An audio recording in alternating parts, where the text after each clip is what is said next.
Vamos a abrir la palabra de Dios en Hechos de los Apóstoles, en el capítulo 2. Vamos a leer el pasaje de hoy, que es desde el versículo 42 al 47. En sus Biblias, entre el 42 y el 43 posiblemente tengan un título, pero esos títulos fueron agregados después y el párrafo en realidad empieza en el 42, termina en el 47. Vamos a leer el pasaje, vamos a orar y vamos a entrar directamente en el estudio de hoy. Dice versículo 42 de Hechos 2: y perseveraban en la doctrina de los apóstoles, en la comunión unos con otros, en el partimiento del pan y en las oraciones. Y sobrevino temor a toda persona, y muchas maravillas y señales eran hechas por los apóstoles. Todos los que habían creído estaban juntos y tenían en común todas las cosas, y vendían sus propiedades y sus bienes y los repartían a todos según la necesidad de cada uno.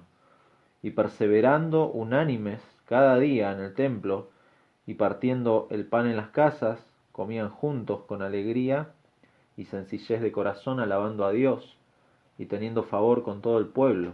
Y el Señor añadía cada día a la iglesia los que habían de ser salvos. Oramos una vez más. Señor, gracias por tu palabra, gracias por las canciones que nos han recordado el Evangelio, gracias por estas verdades, Señor, que han transformado nuestras vidas, han modificado nuestro corazón, nuestra condición para, para amar tus cosas, Señor, y es el anhelo nuestro que sigas santificando a tu iglesia por medio de tu palabra. Y Señor, también rogamos que salves a los que no te conocen, Señor. Creemos firmemente en la obra de tu Espíritu Santo, que puede no solo guiarnos, aconsejar a tu iglesia por medio de tu palabra, sino que también puede dar vida a aquellos que están muertos en sus delitos y pecados, Señor. Rogamos que esta hora podamos disfrutar de tu palabra, de Hechos de los Apóstoles, pero por sobre todo, Señor, que podamos ser en nuestro corazón aconsejados por ti, transformados por ti, Señor, a fin de que amemos más tus cosas, Señor. Rogamos todo esto, Padre, en el nombre de Jesús. Amén. Amén. Si uno quisiera hacer, y vamos a hacer una breve introducción histórica. Me gusta la historia. Y si uno quisiera hacer un recuento rápido, no vamos a entrar en detalles históricos, pero si uno quisiera hacer un recuento de la historia de la iglesia posterior a Hechos de los Apóstoles, uno necesariamente se va a tropezar o se va a enfrentar a un momento clave de la historia del cristianismo, que fue el tiempo del Imperio Romano, en donde gobernó Constantino. Constantino el Grande gobernó allá por el siglo IV después de Cristo, al 300 y monedas después de Cristo, y después de décadas de persecuciones, algunas de ellas que eran feroces, algunas inhumanas.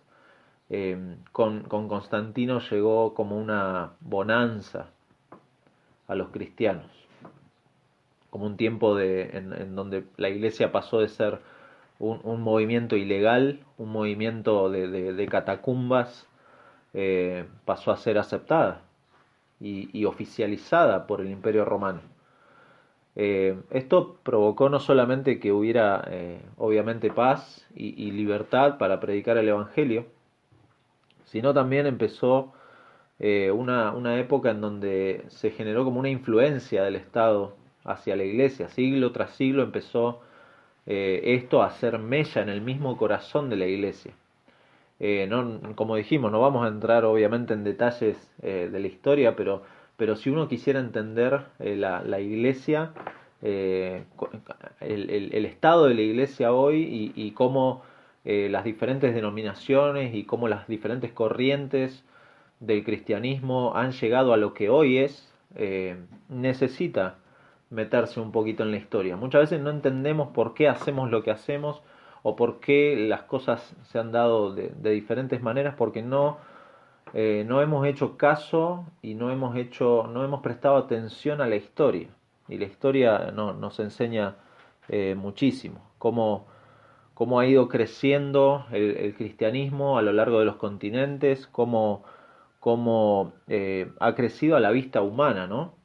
Como institución y cómo lamentablemente las prioridades han cambiado, cómo Dios, su palabra, el mismo evangelio se ha dejado de lado, y así en la historia surgieron también diferentes puntos de crisis en medio de esta historia del cristianismo. Crisis que dieron lugar a hermanos que levantaron la voz, que se dieron avivamientos, que reconsideraron las cosas, cómo estaban las cosas y volvieron a las fuentes y uno de los momentos clave también que podemos pensar es en la Reforma Protestante, allá en el siglo XVI, la cual fue obviamente un puntapié para retomar el camino de aquellas prioridades bíblicas que se habían olvidado. Esto de entender el enfoque y de perder el enfoque es algo que no solamente ha afectado a la iglesia oficial, ¿no? Que acá en Argentina es la católica, sino que es algo general que afecta a las iglesias evangélicas en muchas de sus denominaciones. El enfoque se ha perdido, el crecimiento es numérico y como dijimos, Dios, su palabra, su evangelio, la obra de Cristo en favor del pecador, son cuestiones casi ausentes. Y esto es bien grave. Es triste ver que la predicación fiel de la palabra de Dios ya no es prioridad. Que el crecimiento numérico de las iglesias sea considerado como un sinónimo de madurez y de éxito. O sea, una iglesia que crece numéricamente, bueno, es una iglesia madura y es una iglesia exitosa. Y que el crédito de todo esto y la alabanza sea para el ser humano, para lo que humanamente la iglesia hace. Y eso es triste. Entonces, la función, la prioridad, la centralidad, el mensaje de la iglesia ha cambiado, es otro y muchas veces se ha perdido en otras cosas. Y surgen preguntas, ¿no? ¿Ha sido llamada la iglesia con fines políticos o con cuestiones sociales o con querer imponer un Estado cristiano? ¿Ha sido llamado a eso? ¿A qué ha sido llamada la iglesia? ¿A qué ha sido llamada la iglesia como cuerpo de Cristo y a qué ha sido llamado cada cristiano como miembro de ese cuerpo? Y sin duda, Hechos de los Apóstoles de alguna manera es una respuesta clara a cómo la iglesia hoy se establece, cómo se desempeña, dónde pone sus prioridades, etcétera. No para convertirse, y esto lo hemos dicho en otros estudios, no para convertirse en un libro normativo, porque es una narración, Hechos es una narración descriptiva y no normativa, como hemos dicho. Pero sin duda en cada narración vemos principios que no podemos ignorar. Eh, lo hemos dicho ya en estudios anteriores, en Hechos encontramos un libro transicional y una descripción de la obra de Dios por medio de su espíritu en la iglesia primitiva, que es el contexto histórico de lo que son las epístolas que vamos a encontrar posteriormente en nuestras Biblias.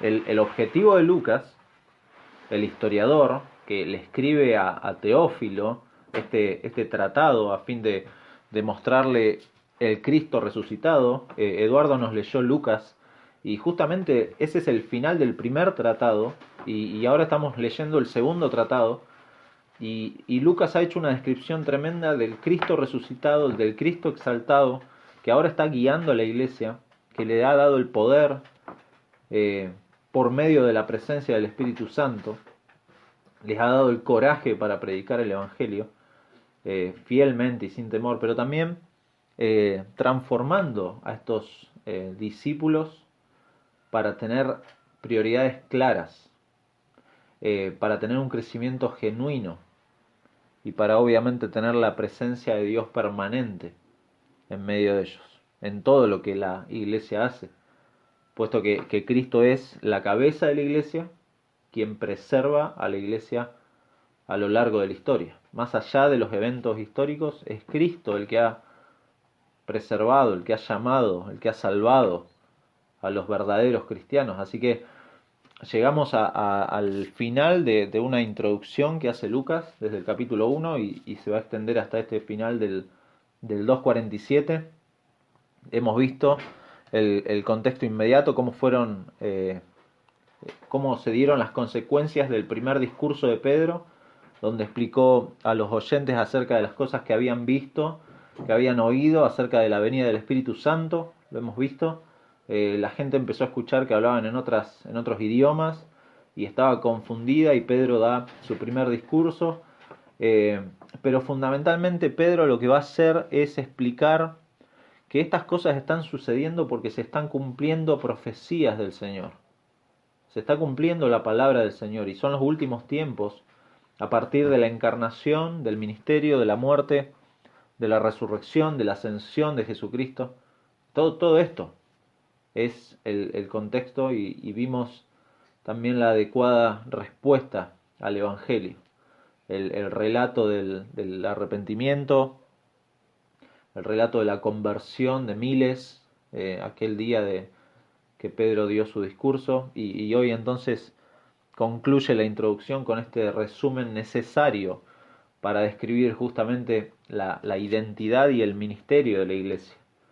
Pero fundamentalmente la prioridad, el crecimiento y la presencia de Dios en medio de ella.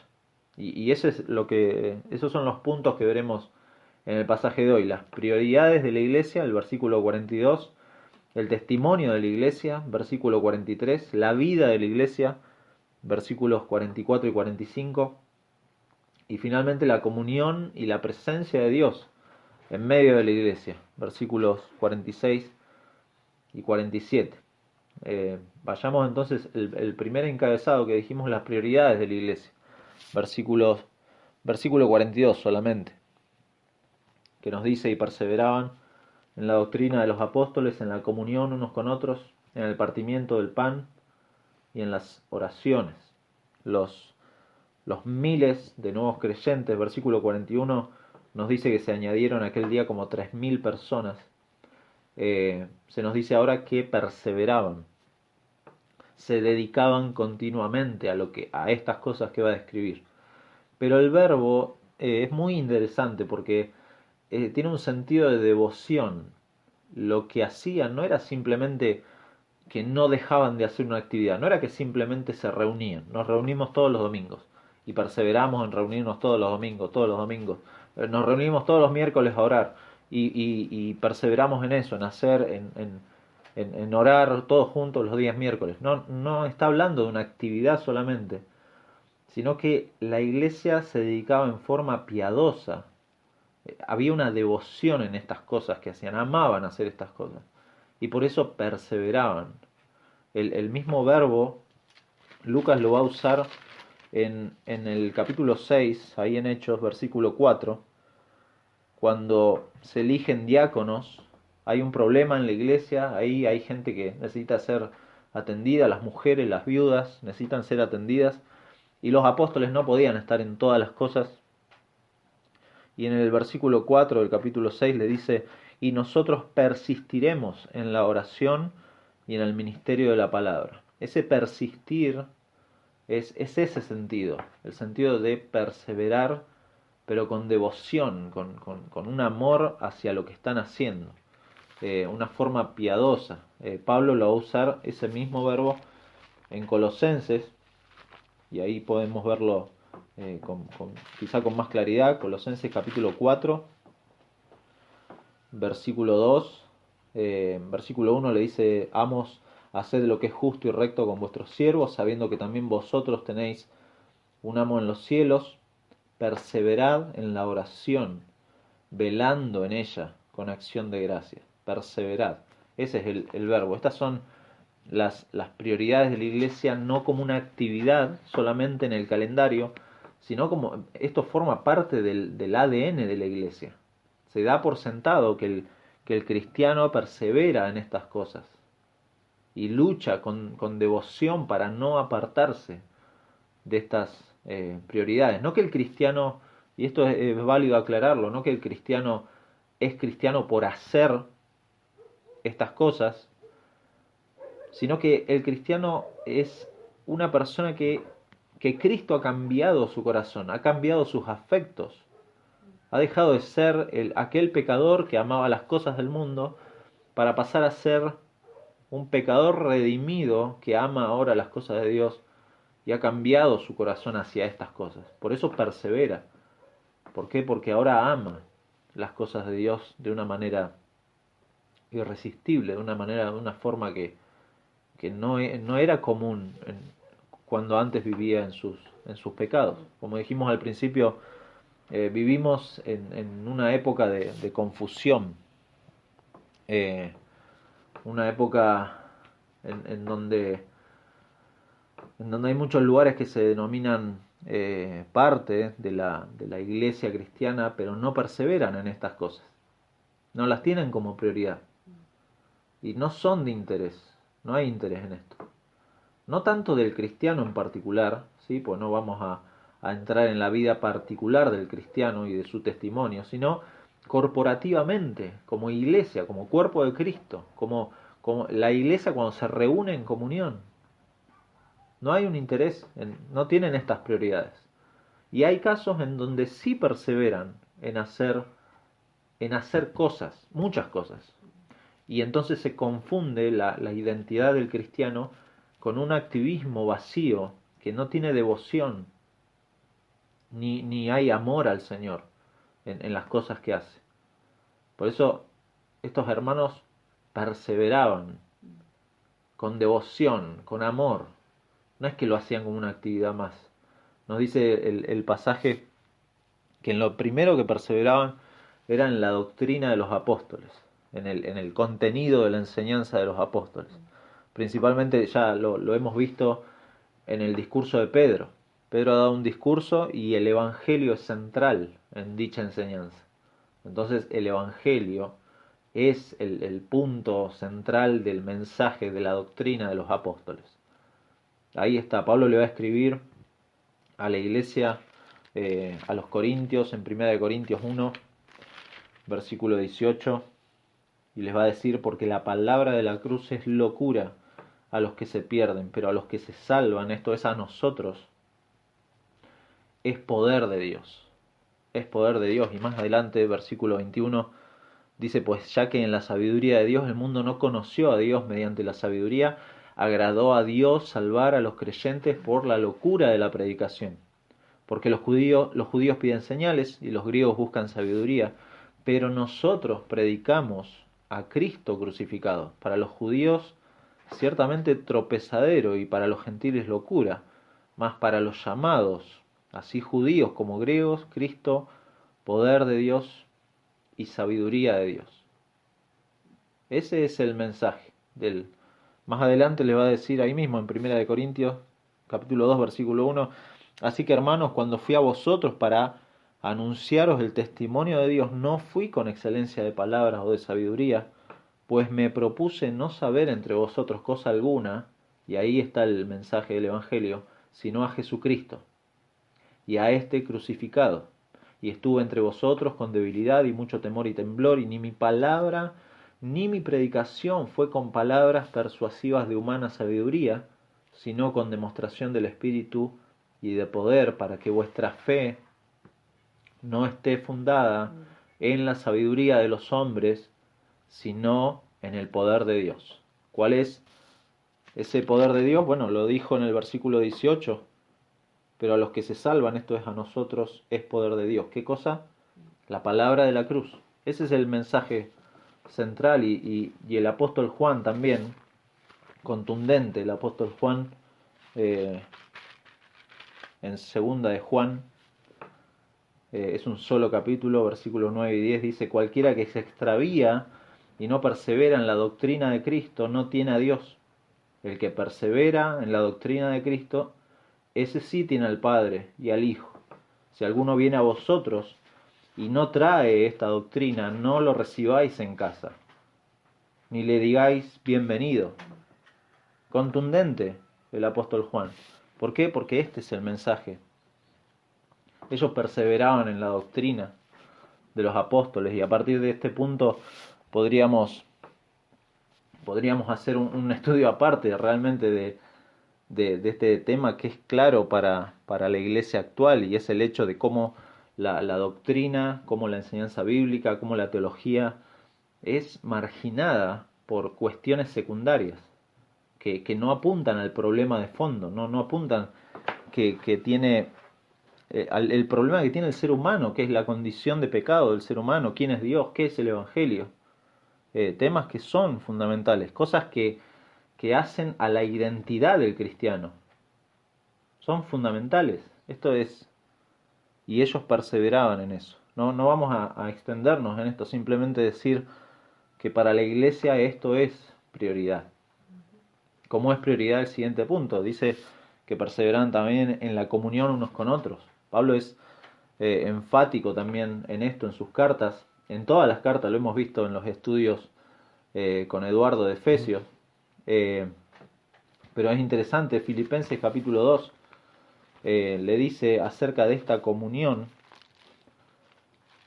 Filipenses capítulo 2, versículo 1 le dice, por tanto, si hay alguna consolación en Cristo, si algún consuelo de amor, si alguna comunión del Espíritu, si algún afecto entrañable, si alguna misericordia, completad mi gozo, sintiendo lo mismo, teniendo el mismo amor, unánimes, sintiendo una misma cosa. Nada hagáis por contienda o por vanagloria, antes bien con humildad, estimando cada uno a los demás como superiores a él mismo. Está hablando de la comunión, esto es la comunión, no mirando cada uno por lo suyo propio, sino cada cual también por lo de los otros. Haya pues en vosotros este sentir que hubo también en Cristo Jesús. No vamos a leer todo el pasaje, sabemos cuál es el sentir de Cristo Jesús. Él se humilló y está describiendo acá Pablo la comunión en Cristo. Pablo muestra cómo es esta comunión es reflejo del Evangelio. Someteos unos a otros en el temor del Señor. Leímos la otra vez en Efesios 5:21. Y en ese mismo capítulo vimos las implicancias prácticas de ese someterse unos a otros, esta comunión, esta unión con Cristo, ese sometimiento a su señorío en función de las enseñanzas que dejó justamente a los apóstoles, y lo cual es prioridad para la iglesia. Ellos perseveraban en estas cosas. Primera de Juan, capítulo 1, versículo 6, dice, si decimos que tenemos comunión con Él, o sea, con Cristo, y andamos en tinieblas, mentimos y no practicamos la verdad. Pero si andamos en luz, como Él está en luz, tenemos comunión unos con otros, y la sangre de Jesucristo, su Hijo, nos limpia de todo pecado. ¿Es prioridad para la iglesia la comunión unos con otros? Claro que sí. El partimiento del pan dice lo siguiente, el partimiento, aquí no vamos a profundizar porque hay posturas, hay argumentos acerca de esta frase del partimiento del pan. Hay quienes consideran que hace referencia a la cena del Señor como una ordenanza de la iglesia, y hay quienes consideran que esto eran comidas comunes que compartían los primeros cristianos, partir el pan, juntarse a comer, tener comunión, disfrutar de ese tiempo. Pero también hay una postura intermedia, y me pareció muy válida, que considera que esta práctica, que era prioridad en la iglesia primitiva, incluía ambas cosas. Eran comidas corrientes, en donde se reunían en las casas, pero también en donde recordaban en forma sencilla esta ordenanza del Señor, para recordar el sacrificio de Cristo. De ahí que es posible entender desde ahí el reclamo que Pablo le hace a la iglesia de los Corintios. Fíjense, 1 Corintios capítulo 11, versículo 17. Pablo le escribe a la iglesia, le dice, pero al anunciaros esto que sigue, no os alabo, porque no os congregáis para lo mejor, sino para lo peor. Pues, en primer lugar, cuando os reunís como iglesia, oigo que hay entre vosotros divisiones, y en parte lo creo, porque es preciso que entre vosotros haya disensiones, para que se hagan manifiesto entre vosotros los que no son aprobados. Cuando pues os reunís vosotros, esto no es comer la cena del Señor, porque al comer cada uno se adelanta a tomar su propia cena, y uno tiene hambre y otro se embriaga. Pues qué, ¿no tenéis casas en que comáis y bebáis, o menospreciáis la iglesia de Dios, y avergonzáis a los que no tienen nada? ¿Qué os diré? ¿Os alabaré? En esto no os alabo. Pablo les está haciendo un reclamo a personas que se están juntando en comidas comunes, cada uno llevaba sus cosas, y algunos se adelantaban, otros ya iban al extremo de embriagarse, pero evidentemente eran comidas comunes en donde en medio de eso recordaban también el sacrificio de Cristo. Y finalmente dice las oraciones. Una comunidad en oración es algo que acá Lucas enfatiza sobre la vida y sobre la prioridad de la iglesia. La iglesia busca la dirección de Dios y depende de Dios, porque la familia de Dios, la iglesia, no trabaja en función de sentimientos, no trabaja por intuición, sino que se somete activamente a la dirección de Dios. Hay un sometimiento, no improvisa en función de emociones o de modas. Ah, porque me gustó esto, bueno, entonces hago esto, aquello. Me gustó. No, buscamos la guía del Señor, buscamos la guía de su palabra, nos dedicamos a la oración, perseveramos en esto. Una iglesia con prioridades claras eh, que se va a evidenciar y se va a mostrar también hacia afuera, que es lo que nos lleva al siguiente encabezado, que es el testimonio de la iglesia. Fíjense, versículo 43, y sobrevino temor a toda persona, y muchas maravillas y señales eran hechas por los apóstoles. Entonces, sobrevino temor, es una cláusula de consecuencia de lo que estaba pasando. La iglesia tiene prioridades claras, entonces la consecuencia es que va a ser de testimonio hacia los de afuera. La iglesia va a evidenciar hacia afuera también. Esto va a generar temor en la gente, dice ahí. Sobrevino temor a toda persona, pero es una reverencia hacia la iglesia. Hay gente que respeta a la iglesia. Hay un respeto y un asombro, nos dice ahí, a las manifestaciones, muchas maravillas y señales que Dios hacía por medio de sus apóstoles. ¿Para qué? Para confirmar la palabra de Dios. La palabra de Dios era confirmada en ese momento entonces por esas maravillas y señales, y es algo que vamos a ver recurrente en todo Hechos. Pero el verbo acá, y es interesante, el que está siendo usado está en tiempo imperfecto, lo que nos indica que es algo que se está dando permanentemente en la población. La población tiene un respeto. No era algo del momento, no era por este evento de que, bueno, se convirtieron 3.000 personas, qué temor, No, sino que era algo que se estaba dando en la comunidad ahí en Jerusalén. No era algo más bien cotidiano que Lucas está registrando.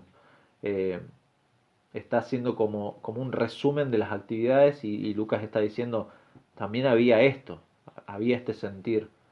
Va a haber persecuciones también, va a haber gente que va a estar en contra, va a haber gente que va a rechazar el Evangelio, pero en general había como un sentido de respeto y de... ¿Por qué? Porque veían que esta gente perseveraba en estas cosas. Perseveraba, pero perseveraba no como una actividad, sino como una devoción a este Dios que se había manifestado y que ellos estaban viendo. Ellos vieron a estos hombres hablar en otros idiomas y se preguntaban, ¿qué es esto? ¿Qué es esto que está pasando? Y bueno, había gente entonces que se burlaba y decía que estaban borrachos y se burlaban del Evangelio, pero hubo gente que realmente les sobrevino temor, y eso es lo que está diciendo acá y vamos al tercer encabezado, que es la vida de la iglesia. Versículos 44 y 45 nos dice que todos los que habían creído estaban juntos y tenían en común todas las cosas y vendían sus propiedades y sus bienes y lo repartían a todos según la necesidad de cada uno. Es muy interesante cómo comienza el verso 44, porque dice, y todos los que habían creído, estos nuevos miembros de esta nueva comunidad, ahora se llaman creyentes por su respuesta a la fe que antes se había predicado. Estos son los que en el versículo 41 nos dice que recibieron su palabra y fueron bautizados. Son los que, versículo 39 dice, para cuantos el Señor nuestro Dios llamare. O sea, son las personas que Dios ha llamado, son las personas que han recibido su palabra, son las personas que han creído en la palabra de Dios.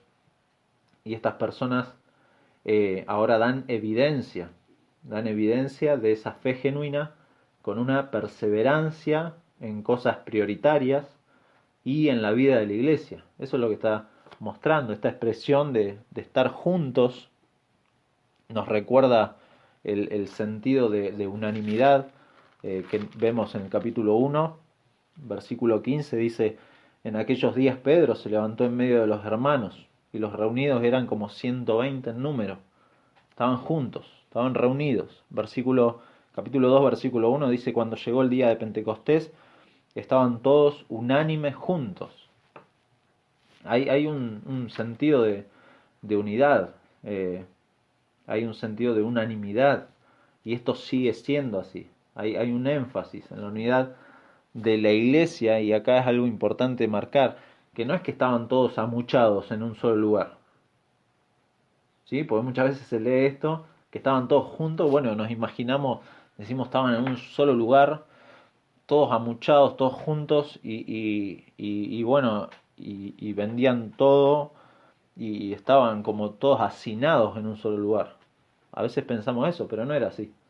En el contexto de Jerusalén, en el contexto hay que pensar que eran más de 3.000 personas, era muy difícil encontrar un lugar común para que todos permanecieran juntos. Sí, en los alrededores del templo había lugares para reunirse, pero eran lugares más abiertos.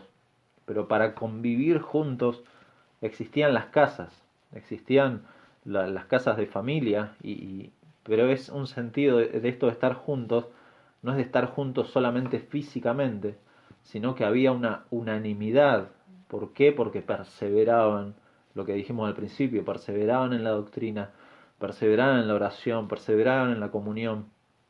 Había, había esto, y Lucas ahora nos va a explicar que, que la unidad de los creyentes también se expresaba de manera práctica. Los creyentes compartían sus posesiones.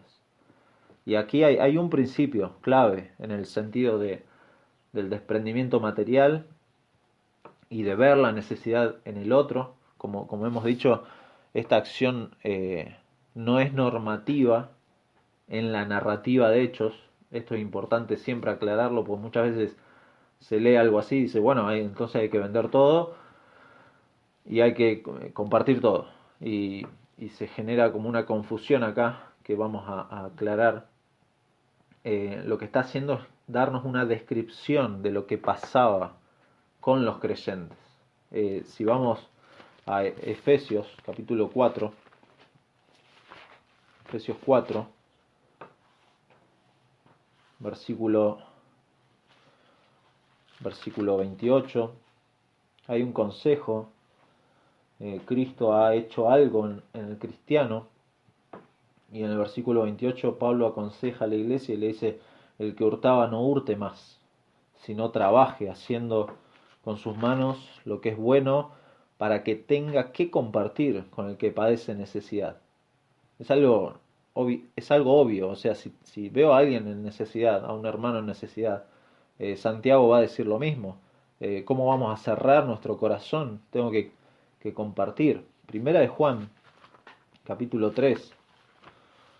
Primera de Juan, capítulo 3. versículo 16,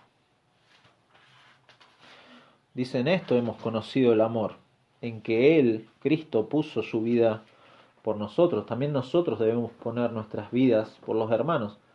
Pero el que tiene bienes de este mundo y ve a su hermano tener necesidad y cierra contra él su corazón, ¿cómo mora el amor de Dios en él? O sea, hay un sentido y hay un principio obvio de que si vemos necesidad se afirma esto de compartir. Ellos tenían todas las cosas en común. Algunos han interpretado que todos los creyentes vendieron todo y reunieron las ganancias como en un fondo común, y es posible, pero también en la historia de la iglesia se ha visto que ha habido sectas que han exigido a sus miembros vender todo y dejar todo, y, y ha sido también motivo de problemas. Hay eruditos en el contexto que consideran que la referencia es que estos siguieron siendo dueños de sus propiedades mientras estaban dispuestos a utilizar sus posesiones para el bien común. Eso es lo que estaba pasando. La comunión de los creyentes de Jerusalén era todo menos superficial, no era superficial, lo hemos dicho. Ellos perseveraban y había una devoción, y eso los empujó a ver esta necesidad y a hacer esto que estaban haciendo. Estaban dispuestos a utilizar sus posesiones materiales para las necesidades de los otros creyentes. Es entender también que en el contexto del judío los conceptos de lo público y lo privado también es diferente a como lo entendemos hoy. Hoy quizá leemos esto y decimos, bueno, hay que vender todo. Y bueno, y a algunos les agarra como una cosa y dicen, ¿cómo? ¿Qué tengo que hacer?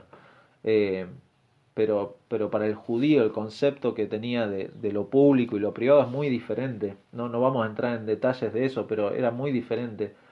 Pero sí, el punto es que ellos estaban dispuestos a que si un hermano estaba en necesidad, era un hermano de la iglesia, no un hermano fiel, y había una necesidad real, entonces ellos estaban dispuestos a darlo todo. El hecho de que la iglesia posterior a Hechos de los Apóstoles no se encuentre esta práctica como algo regular, habla de la autenticidad de este evento. La iglesia, si leemos la historia de la iglesia, no es una práctica de esto de vender todo y entregarlo todo, sino que muestra algo auténtico en esto que estaba pasando acá en Jerusalén. De golpe la iglesia ha sido incrementada en número, el Señor ha añadido, y ese mismo amor que Dios ha derramado en el corazón de esta gente los mueve a auxiliar a sus hermanos en necesidad. Lucas no está describiendo acá una negación de la propiedad privada, y tampoco está describiendo un comunismo de amor como algunos han propuesto.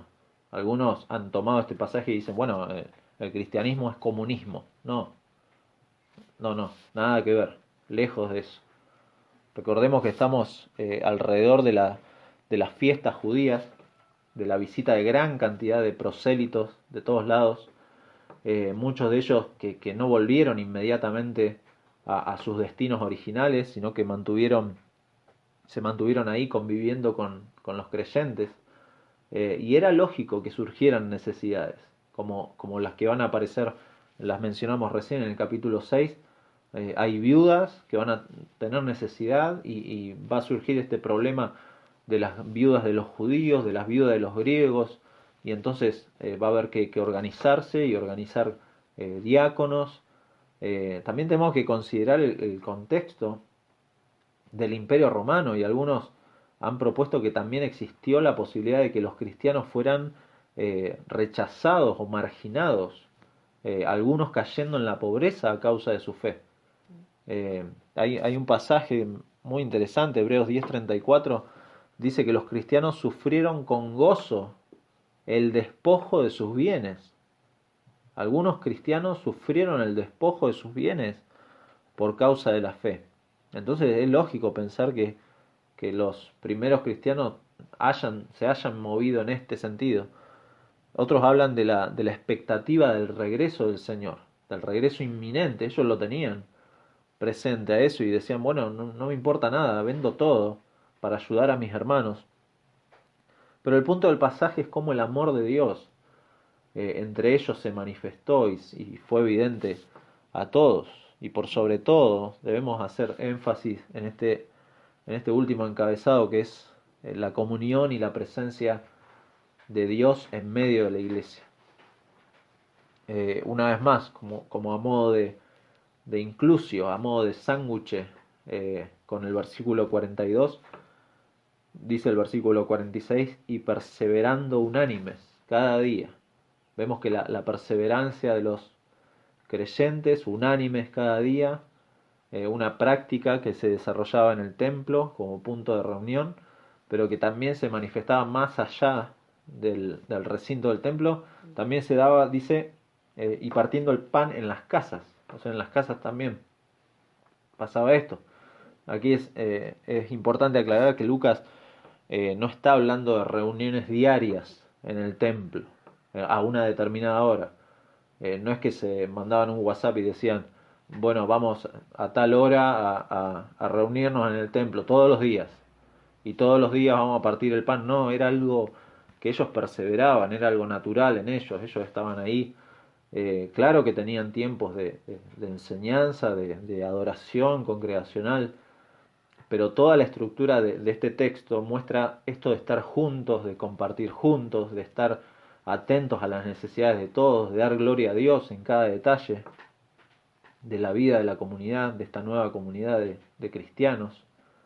Era un cuerpo de hermanos que tenían, como dijimos, prioridades claras, que su testimonio para con los de afuera era evidente, que su amor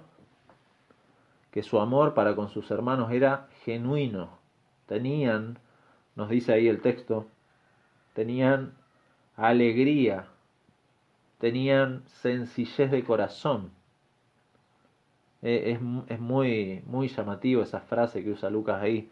Dice un comentarista acerca de esto que las comidas en común de los creyentes en Jerusalén estaban marcadas por una alegría exuberante, seguramente impulsada por la presencia de Dios a través de su Espíritu, por la seguridad de la salvación y por la experiencia de nuevas amistades y el privilegio de dar y recibir. Además eran modestos, corazones sencillos, cuando aceptaban contribuciones de otros. No tenían, y termina diciendo la cita, no tenían doble ánimo. No había un doble ánimo en ellos, había regocijo, había alabanza al Dios que por medio de Cristo había cumplido sus promesas y su plan redentor en ellos.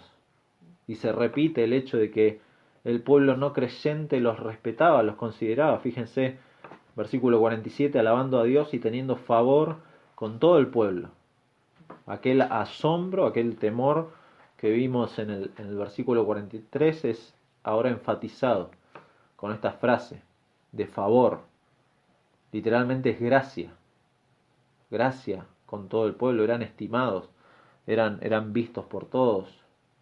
Y como dijimos antes, sin duda iba a haber, y lo vamos a ver, va a haber oposición, va a haber persecución, pero en muchos el efecto del amor de Dios en estas personas iba a ser evidente.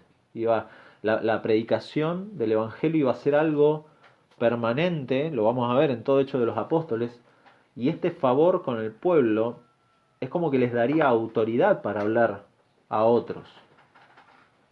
Los oídos de las personas iban a estar atentos a lo que dijeran esta gente. ¿Por qué? Porque nosotros estamos viendo que están perseverando en sus cosas, en la doctrina de los apóstoles, en la comunión, en el partimiento del pan, en las oraciones. Ellos perseveran en esto, entonces esta gente tiene autoridad sin duda. No que el testimonio o el amor comunitario de esta gente sea el motor para convertir o el poder para convencer de pecado. Nada de eso. Nada de eso. Pero sí es un punto de autoridad. Este hecho de que la iglesia que persevera, una iglesia que tiene prioridades que Dios le ha marcado, una iglesia que lleva un mensaje claro, Y por sobre todo es una iglesia que sabe que quien añade a la iglesia los que han de ser salvos es el mismo Señor. No es mi testimonio, no es que este amor como iglesia y comunitario va a convertir a las personas, pero sí nos va a dar autoridad y nos va a dar seguridad y nos va a dar la confianza de saber que quien añade a la iglesia los que han de ser salvos es el mismo Señor. Ahí versículo 47 en la segunda parte. ¿Por qué? Porque es prerrogativa del Señor añadir nuevos miembros a la comunidad que le pertenece. La iglesia es del Señor, Él es quien añade. Ahora, prerrogativa nuestra es dar la bienvenida a la comunidad, a aquellos que Dios ha aceptado, a aquellos que Dios ha dado arrepentimiento, a aquellos que Dios ha dado fe, una fe genuina que se va a evidenciar en este perseverar en estas cosas. Esa sí es prerrogativa nuestra, de dar la bienvenida, de ayudar a este crecimiento. Pero Dios es el autor de la salvación de estos nuevos conversos. El Señor, lo leímos en el 39, el Señor es el que llama. El Señor es el que añade. Lo vamos a ver después más adelante. Capítulo 4, versículo 4 dice, pero muchos de los que habían oído la palabra creyeron y el número de los varones era como 5.000. 5.000 se van a añadir después. ¿Por qué? Porque el Señor convence de pecado al pecador. El Señor llama al arrepentimiento. El Señor es quien da vida por medio de su Espíritu a un, como orábamos, a un muerto en delitos y pecados. El Señor es el que cambia el corazón. El Señor es el que cambia los afectos para que ahora la persona ame a Dios, a Jesucristo, para adoptarlo como hijo, para unirlo a Cristo, para unirlo a su cuerpo, que es la iglesia, con el fin de ¿qué? De preservarlo. ¿Cómo? Por medio de los medios de gracia. ¿Cómo? ¿Como cuáles? La enseñanza bíblica, la comunión, la oración, la vida misma de la iglesia. Eso es lo que está mostrando este pasaje, cómo la iglesia tiene prioridades claras, cómo la iglesia tiene una vida, tiene un testimonio, pero por sobre todo cómo la presencia de Dios en medio de la iglesia se hace clara y evidente por medio de la santificación de los creyentes y por medio de la salvación de los incrédulos.